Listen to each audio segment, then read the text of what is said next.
मनीष जी और उनकी फैमिली अबीरा को उसकी माँ की सारी चीज़ें दे रहे होते हैं। यहाँ पे वो चीज़ें लेके अबीरा बहुत ही भावुक हो जाती है। मनीष जी कह रहे होते हैं कि तुम्हारी माँ इस घर में जगह जगह पे है। तभी अबीरा उनसे पूछती है फिर वो इस घर में क्यों नहीं है, वो इस घर से बाहर क्यों थी, क्यों दूर गई इस घर से। और मनीष जी एकदम से चौंक जाते हैं। यहाँ पे मनीष जी अबीरा से कुछ कहे उससे पहले ही तालियों की आवाज़ आती है और सब लोग सामने देखते हैं तो रूही रहती है। रूही अबीरा को और अपने परनानों को और उनकी फैमिली को बहुत ही बुरा भला कहती है। वो कहती है कि अबीरा ने मुझसे मेरा मायका छीन लिया है, इसके माँ ने मुझसे मेरी माताश्री छीन ली, पॉपी छीन ले, अब ये मुझसे मेरा मायका छीन रही है। रूही अबीरा से कहती है मुबारक हो, कॉन्ग्रेचुलेशंस। वो अपने साथ वसीयत के कागजात भी लाई रहती है। वो कहती है कि परनानों ने तुम्हारे नाम पे भी आधी प्रॉपर्टी की है। और वो एकदम चौंक जाती है अबीरा ये सुन के। रूही अबीरा की तरफ वो वसीयत फेंक रही होती है, उतने में ही परनानू पकड़ लेते हैं। अबीरा को समझ में नहीं आता है क्या चल रहा है। रूही यहाँ पे फिर भी अबीरा को कोस रही होती है। वो अबीरा पे इल्ज़ाम लगाती है कि उसकी माँ ने कैसे मेरी माताश्री को मारा था और अबीरा भी कैसे मुझसे सारी चीज़ें छीन रही है, सब मेरे परिवार वालों को मुझसे अलग कर रही है। लेकिन एक बात है कि मेरा बच्चा मुझसे अलग नहीं कर पाएगी। रूही बी नानो को कहती है कि आप चाहे आधी प्रॉपर्टी या पूरी प्रॉपर्टी अबीरा के नाम कर दीजिए, लेकिन मुझे कोई फ़र्क नहीं पड़ता। मेरे पास मेरा बच्चा है, वही काफ़ी है मेरे लिए। यहाँ पे अबीरा रो रही रहती है। अबीरा को समझ में नहीं आ रहा है क्या करना है। रूही अबीरा पे घटिया इल्ज़ाम लगाती है कि जैसे ही इसकी माँ को पता चला कि वो माँ बनने वाली है अबीरा के वक्त, तभी उसकी माँ ने मेरी माँ का खून किया। ये सब सुन के बी नानू बहुत ही चौंक जाते हैं। वो रूही को रोकने की कोशिश करते हैं। अबीरा यहाँ पे पूरी तरह से टूट जाती है। फिर भी रूही उस पर इल्ज़ाम लगाती है कि इस वजह से तो ये माँ नहीं बनने वाली, इसकी माँ की सज़ा इसको मिल रही है, अच्छा है ये माँ नहीं बनेगी करके। और ये सारी बातें सुन के अबीरा पूरी तरह से टूट जाती है और वो वहाँ से रोते रोते चली जाती है। यहाँ पे परनानू और उनकी फैमिली देखती रह जाती है। घर पे अरमान अबीरा की राह देख रहा होता है। अभी तक आई नहीं, बहुत लेट हो गया, ऐसे वो कह रहा होता है। उतने में ही वो दरवाजे की तरफ देखता है तो अबीरा बहुत ही बिखरी हुई टूटी हुई आ रही होती है। उसको समझ में नहीं आता है क्या करना है क्या नहीं। वो एकदम से गिर जाती है नीचे। अरमान उसकी तरफ भागता है, उसे उठा लेता है और उसे झूले में रखता है और उसे झुला रहा होता है। तभी वो कहती है और तेज़ झूला झुलाओ, और तेज़ और तेज़। और वो ये सुनकर अरमान भी परेशान हो जाता है। वो नीचे कुशन्स रख देता है, अगर अबीरा गिरी तो कम से कम वो कुशन्स भी गिर जाएगी। यहाँ पे अबीरा को पता ही नहीं है, वो अपना सुध बुध खो बैठी है। वो एक ज़िंदा लाश की तरह वहाँ पे झूले में होती है। दूसरी तरफ रूही झूला झूल रही होती है अपने घर पे, वहाँ पे ज़ोर ज़ोर से झूला झूल रही होती है। उतने में अरमान आता है और उसे रोकता है और उसे कहता है कि एक बार तुम अबीरा की बात सुन लो, अबीरा की माँ ऐसा नहीं कर सकती और उसमें अबीरा की क्या गलती है। यही सब बात कर रहा होता है, उतने में विद्या वहाँ पे आ जाती है और विद्या रूही से कहती है अबीरा से बात करने की कोई ज़रूरत नहीं है, वो कातिल की बेटी है, तुम्हें उससे बात करने की कोई ज़रूरत नहीं है, तुम उससे बात नहीं करोगी। और यहाँ पे माधव भी आ जाते हैं। माधव विद्या पे इल्ज़ाम लगाते हैं कि खुद तो एक अच्छी बहू, अच्छी बीवी, अच्छी माँ नहीं बन पाई, अब रूही और अबीरा का रिश्ता ख़राब करने पे तुली हुई हो। तभी विद्या भी गुस्सा हो जाती है। विद्या कहती है कि आप मुझे रिश्तों के बारे में मत समझाइए।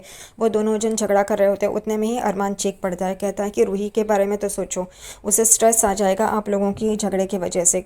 मैं ही गलत हूँ, मैं ही यहाँ पे आया रूही से बात करने के लिए। और वहाँ से वो चला जाता है और रूही यहाँ पे रोने लग जाती है। माधव और विद्या उसे देखते रहते हैं।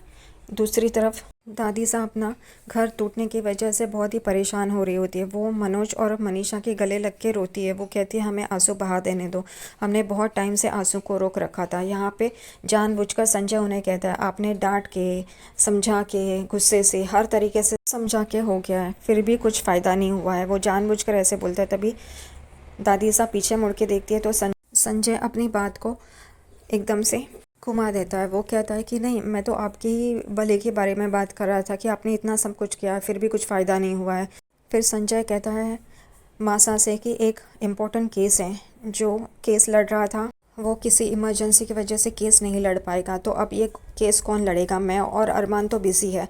यहाँ पे मनीषा मनोज को कहती है कोना मार के कि बोलो ना मैं करूँगा करके। तभी मनोज बोलने ही जाता है, उतने में ही मासा कहती है कि वो लड़की ही ये केस लड़ेगी करके। तभी संजय फटक से बोल पड़ता है कि वो उसे तो अपनी सुध-बुध नहीं है, वो क्या लड़ेगी। तो मासा कहती है वो लड़ेगी करके। दादिसा अबीरा के पास जब वो फाइल लेके आती है केस की, तभी देखती है तो अबीरा झूले में होती है और जिंदा लाश की तरह पड़ी रहती है।